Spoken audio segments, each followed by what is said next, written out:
some time in this country, this is not new with Obama, for some time in this country we've had a government and a reigning ideology that saw absolutely nothing beyond the reach of the state. There is nobody in Washington, with the exception of Ron Paul, who thinks that there are areas of society, family life, community life, business life, personal liberties, who thinks that's beyond the government. Whatever the government decides to do to you, in your family, in your home, in your business, in your community, it's okay. The government has total power over us in the view of the reigning ideology, total power to take your kids, send them to some evil, crazy war overseas, or to set up these kinds of institutions. And, of course, we've had, as happened with the private security guards hired by the federal government in the Katrina disaster, some very alarming stuff of use of military power and quasi-military power, and in this case, sort of youth, I don't know, Red Pioneer or Hitler Youth or whatever military, future military power. Who are they intending? What are they intending to do with these groups? They're intending to intimidate us, so that if you have a problem with what I like to call death aid, which will be the federal medical program, maybe you'll get a visit from the CityCare youth to try to dissuade you from making a complaint. This is the sort of thing that goes on in authoritarian countries, and we are fast approaching that.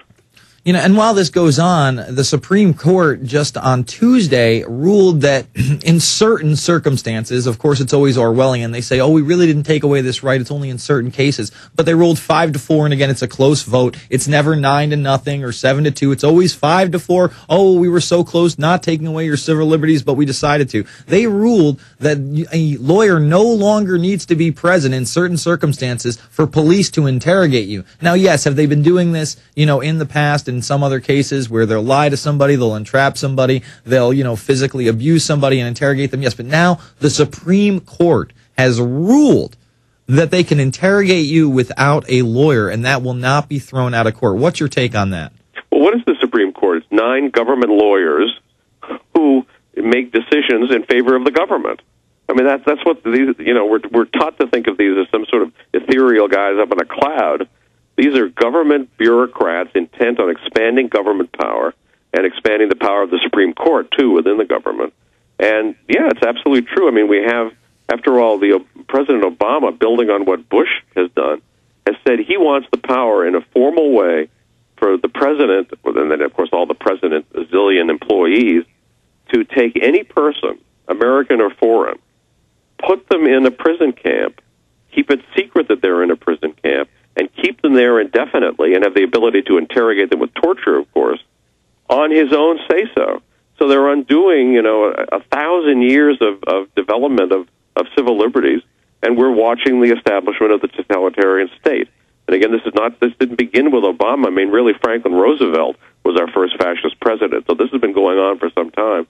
But American freedoms are evaporating, like water in the sun in Washington, D.C. in the summertime. Well, they really are. And, another story that we've been carrying here at InfoWars is just a week and a half ago in Wisconsin, a judge ruled there that the police could outfit somebody who was not under probable cause, did not have a warrant for an investigation. They could outfit their car without them knowing with a GPS device and track and trace them. And this was okay. I mean, this police state has gotten completely out of control. I mean, I have a story in front of me. High-tech sleuth helps reduce truancy. This 17-year-old girl is forced to carry this GPS device that has these different buttons, and at certain times she'll have to actually punch in her coordinates, and if her coordinates are outside of that, she gets thrown out of school. I mean, how much more can we take from Big Brother? It just keeps expanding and getting more and more out of control. Well, you mentioned one thing that every parent ought to consider. If you have your children in the government schools that are entirely run by the federal government and the Department of Education of Washington, what are you doing? What are you doing turning over your children to people who want to put an ankle bracelet on them to keep track of them?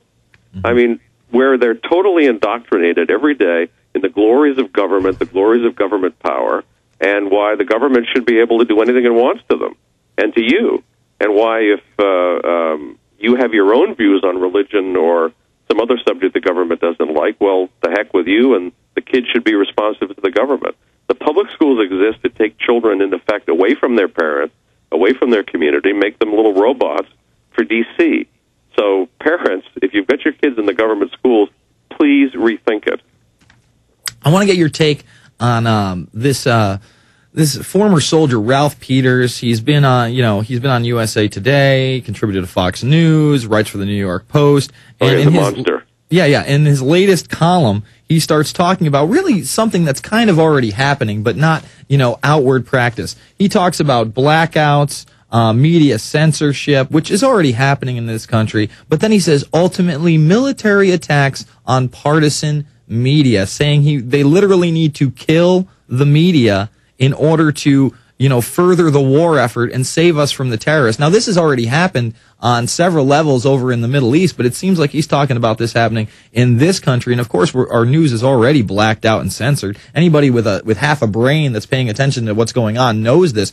But for him to put this out there like it's okay to kill the media, I mean, what's your take? Well, Ralph Peters is a neocon. Therefore, he's a totalitarian, some kind of social democrat in economics, but a totalitarian in terms of the warfare state and in terms of civil liberties. And already the U.S. government kills foreign reporters.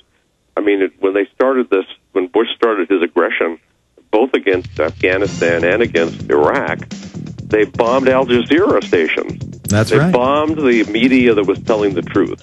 So the U.S. already does this. I guess Ralph Peters would like to shoot people in this country who aren't going along with the ABC, NBC, New York Times, Washington Post line.